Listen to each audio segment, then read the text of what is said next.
A esta hora te conectas a una sola radio. Este es el sistema de emisoras Onda Digital en Colombia. Radio virtual, hecha por jóvenes, pensada por universitarios. Sistema de estaciones Onda Digital, un concepto diferente.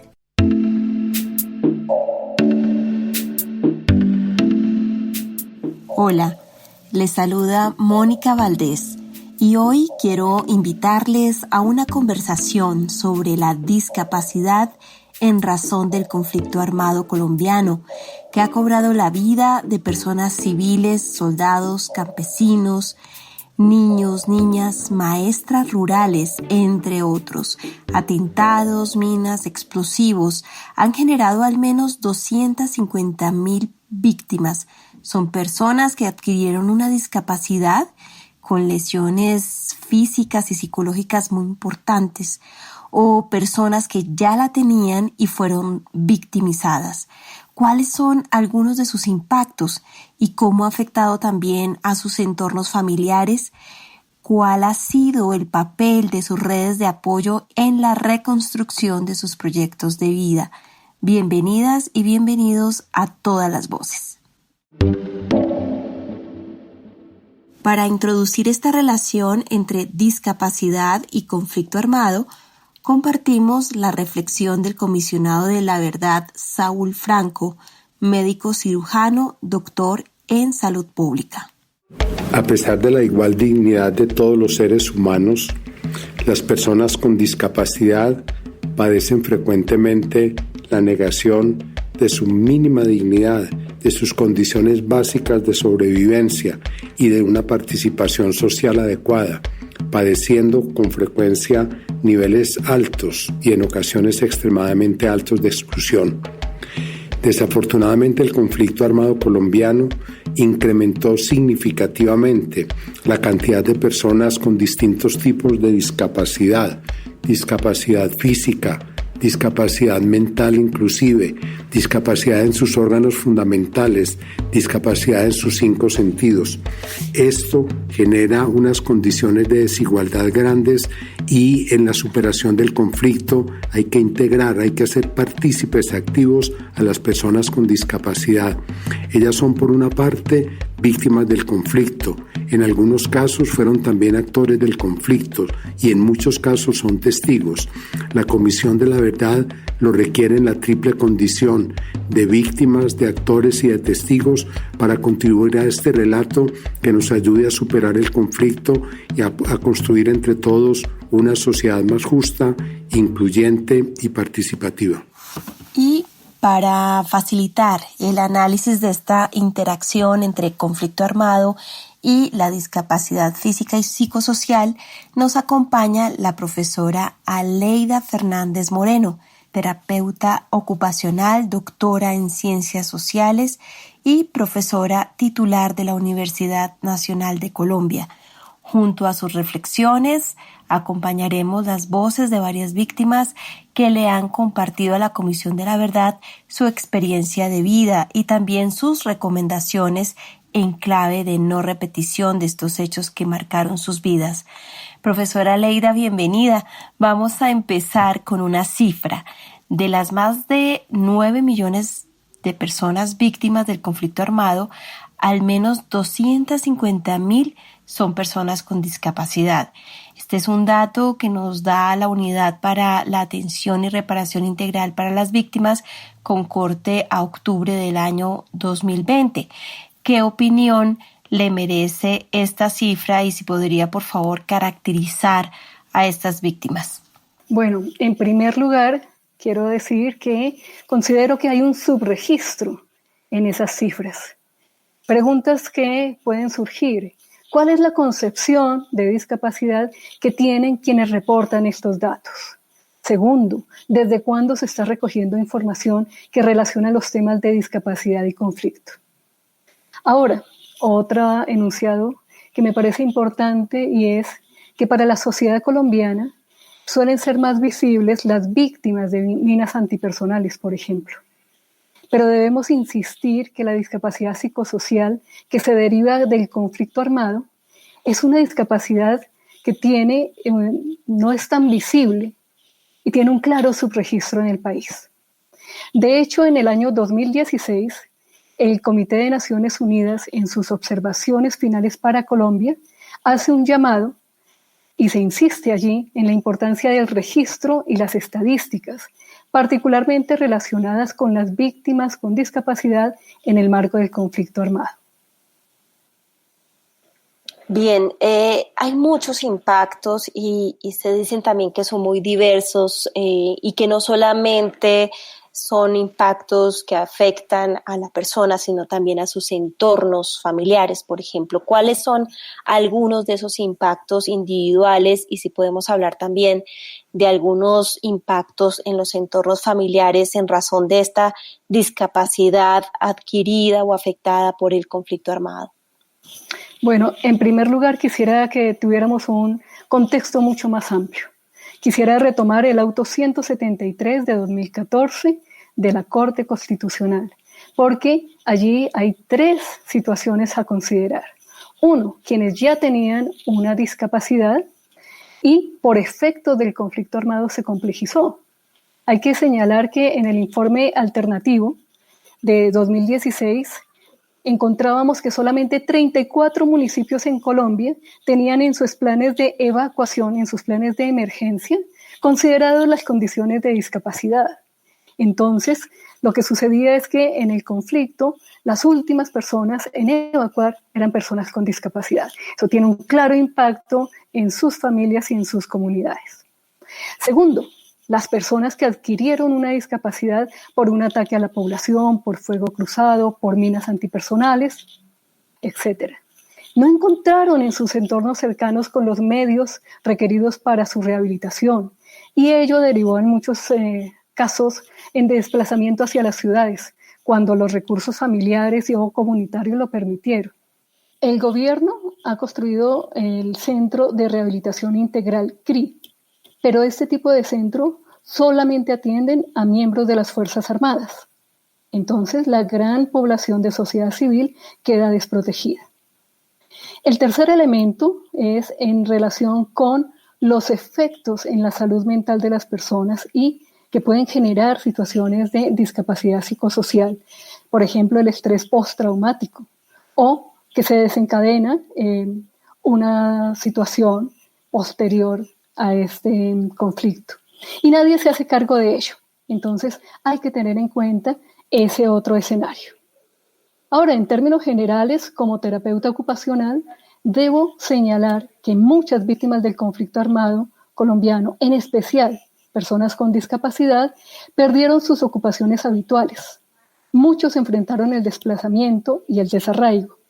Y también vieron afectados sus ingresos y su estabilidad económica, como para tener un contexto amplio.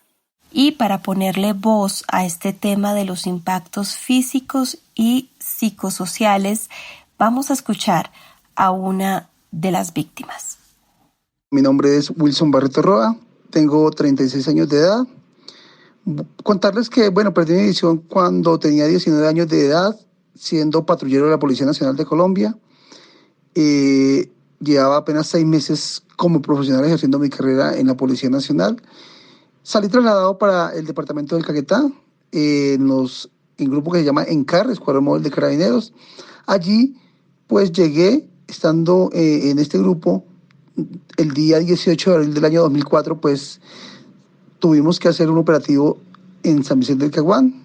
Llevábamos un armamento a la estación de Puerto Rico y íbamos a traer 2 detenidos por ley 30 de San Vicente.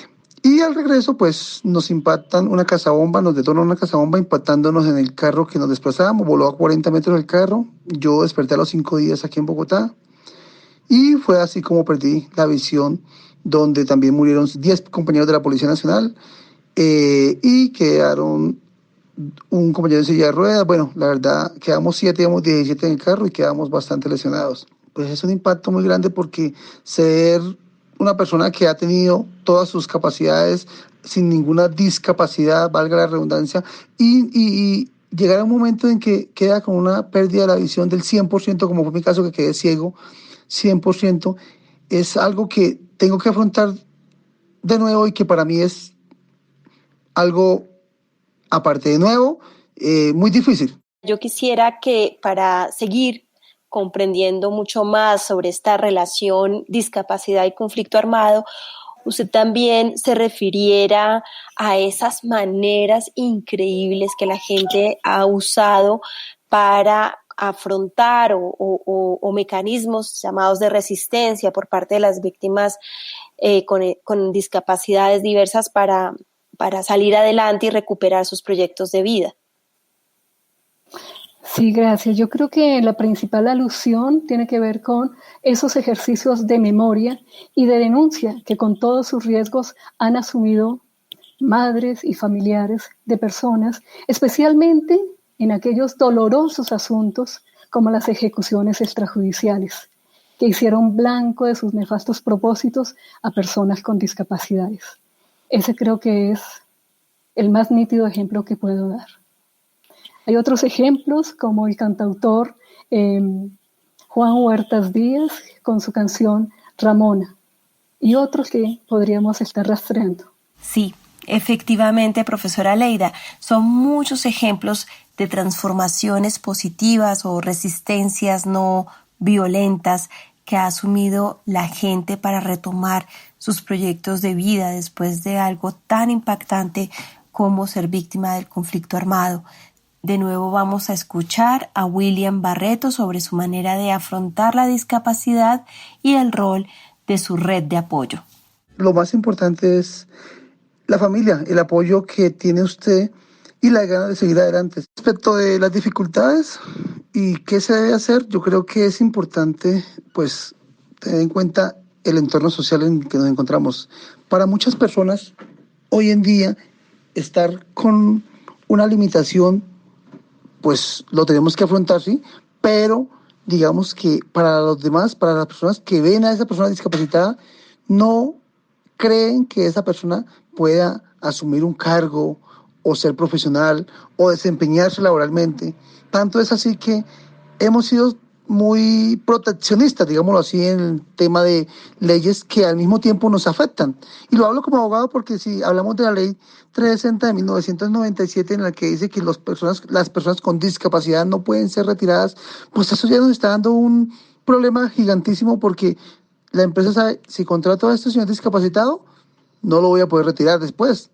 Eso ya nos está generando un grandísimo problema. ¿Cuáles son esos apoyos grandísimos que hemos tenido o que tiene o que tuve yo personalmente? Son esas entidades sin ánimo de lucro que nos han apoyado de una u otra manera, y lo hablo por Tejido Humano, que me apoyó a mí siendo una persona que estaba en el hospital recién accidentada o recién sufrido el atentado por la FARC. Llegó esta fundación o esta corporación, me dio la mano, me apoyó en mi carrera, en mi especialización, en mi maestría. Y más allá de ello, otras corporaciones o fundaciones como, por ejemplo, Corazón Verde. A raíz de ello hemos podido, pues, y hablo en general porque con ello construimos nuestra corporación Percadi, que es importante, y pues lo hicimos con el mismo fin de apoyar a personas que desafortunadamente de una u otra manera por problemas de este conflicto armado que estamos viviendo han quedado con una discapacidad. Quisiera que ahora habláramos un poco sobre las barreras que están encontrando las víctimas y también sus recomendaciones para, en clave de no repetición de estas terribles afectaciones a las personas que sufrieron una discapacidad o que ya la tenían y fueron afectadas directamente por el conflicto armado. Bueno, han sido muchísimas las barreras que han enfrentado y siguen enfrentando las personas con discapacidad en todos los campos. El de seguridad social, el de educación y el de empleo, por ejemplo, por mencionar algunas. Por ello es imperativo que el gobierno colombiano se comprometa a disminuir las desigualdades en el país y a cumplir con los puntos fundamentales del acuerdo de paz. En particular, quisiera hacer un llamado al cumplimiento del desminado humanitario en el territorio colombiano.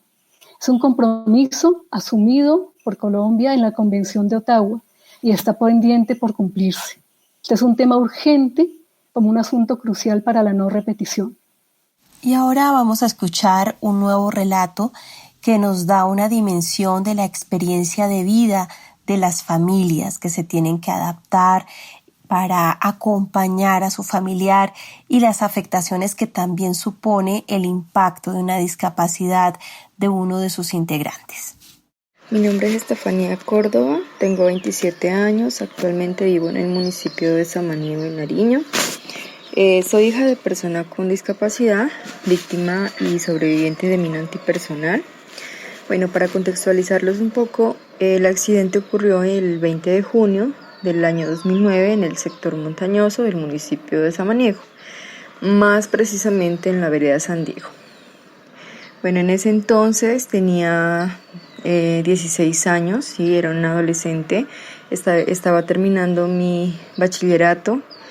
Pues fue una situación muy difícil para mí y mi familia, ver a mi padre sin parte de sus extremidades físicas, sobre todo porque en aquel tiempo pues no tenía conocimiento de las minas antipersonal, no sabía del daño que estas podían ocasionar en una persona. Mi papá era una persona totalmente dedicada a la agricultura, nunca antes, digamos, se había dedicado como a otros campos laborales, pero ya digamos que después del accidente fue muy difícil de que él volviera a acceder como a estos territorios, puesto que son de cordillera, entonces muy difícilmente él podía, digamos, acceder otra vez o nuevamente a este tipo de trabajo.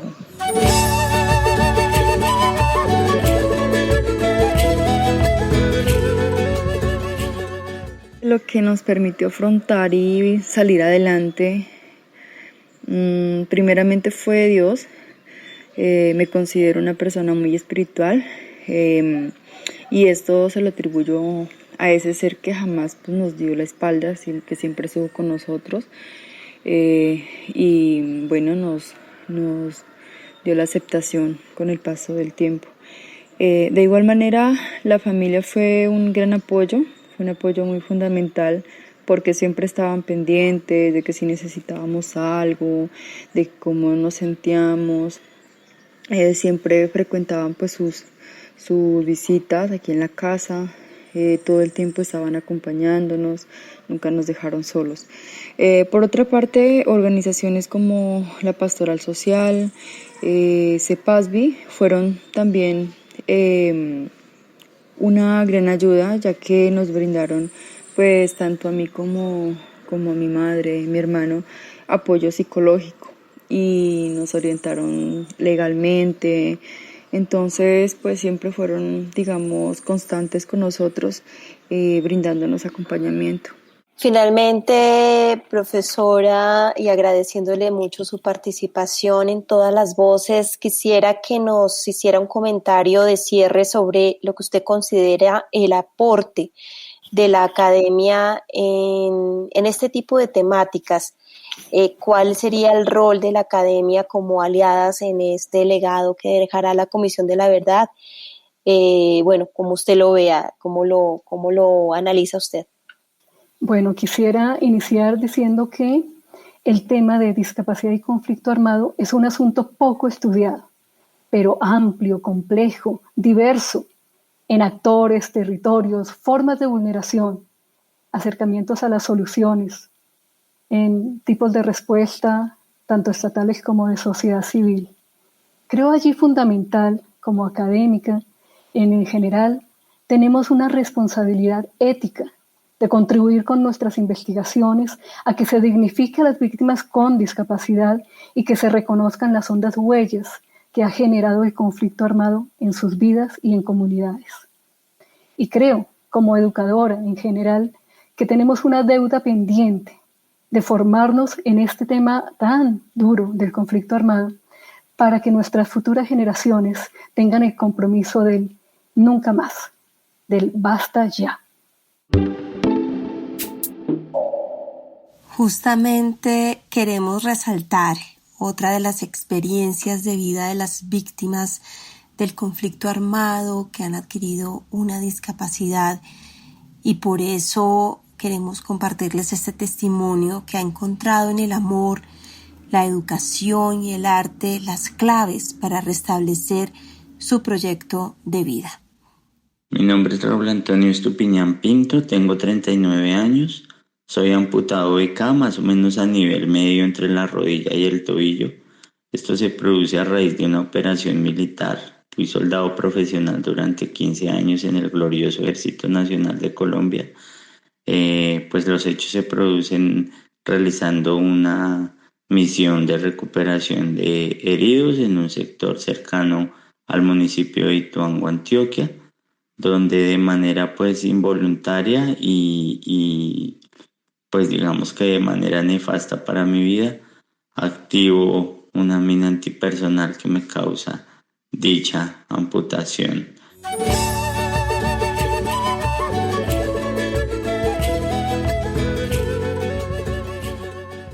Los principales afrontamientos y resistencias de una persona en mi condición considero que se fundamentan mucho sobre, en mi caso particular, la base del amor.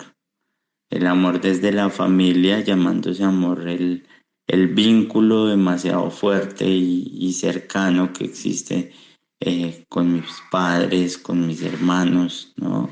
Con todo lo que es mi círculo familiar y las personas que amo y estoy seguro que me aman. Este tipo de vínculo genera una fuerza absoluta y genera una necesidad de continuar, genera un espacio individual, pero también un espacio colectivo más adelante alrededor de también, digamos, soportar la idea de que todo estaba terminado y de que posiblemente las esperanzas eran muy pocas. Yo pienso que es el amor y el arte en sí los que hacen que Raúl Estupiñán dignifique su vida y digamos que se regenere alrededor de apostarle a otro proyecto de vida totalmente distinto al que se creía, que desencadenó pues un viaje por el camino y el canal del arte, una expresión absoluta y el continuar todavía trabajando en pro no solo digamos que de las personas que se encuentran dentro del Ejército Nacional, sino también de las personas discapacitadas, no solo por minas antipersonas, sino también pues por otras condiciones, ¿no? Es verificar y mostrar las capacidades absolutas que tiene una persona a pesar de su diferencia.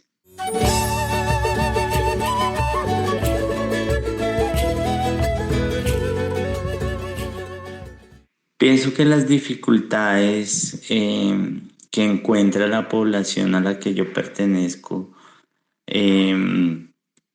para ser reconocidas como sujetas de derechos son bastantes, ¿no? Dentro de ello yo llamaría la primer gran dificultad, quizás la llamaría una dificultad grande, y es una dificultad basada en la indiferencia, ¿no? En la indiferencia, en el individualismo, en la necesidad de cerrar el caparazón y pretender seguir en la burbuja y no salir a ponerse en los zapatos del otro.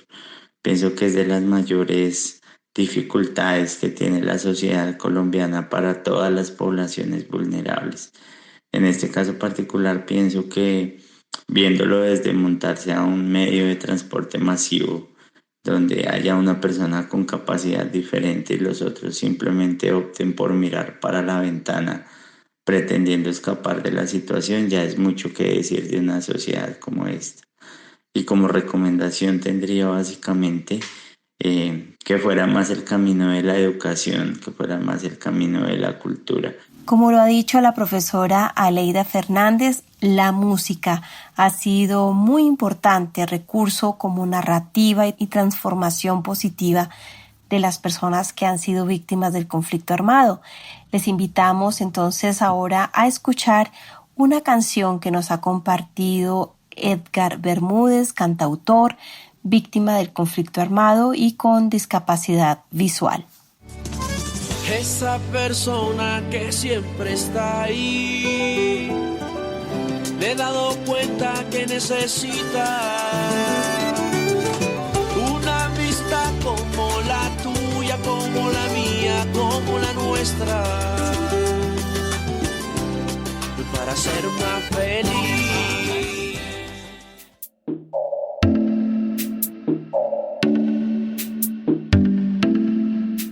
Todas las Voces es un programa de la Comisión de la Verdad en alianza con la Misión de Apoyo al Proceso de Paz MAP-OEA y se emite en las emisoras asociadas a la Red de Radio Universitaria de Colombia. A esta hora te conectas a una sola radio. Este es el sistema de emisoras Onda Digital en Colombia. En Colombia. Radio virtual, hecha por jóvenes, pensada por universitarios. Sistema de estaciones Onda Digital. Un concepto diferente.